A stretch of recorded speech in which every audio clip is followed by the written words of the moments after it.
I simply love these pots. I went to the thrift store, Methodist Church, Hackettstown. I found this for $2. And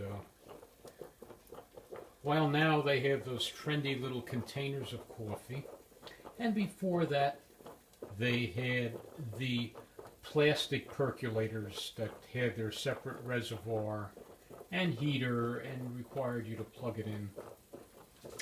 I didn't quite like those too much because it's plastic and artificial. These go back a long way. They have the little tube inside which brings the hot water up. Works like a little steam engine.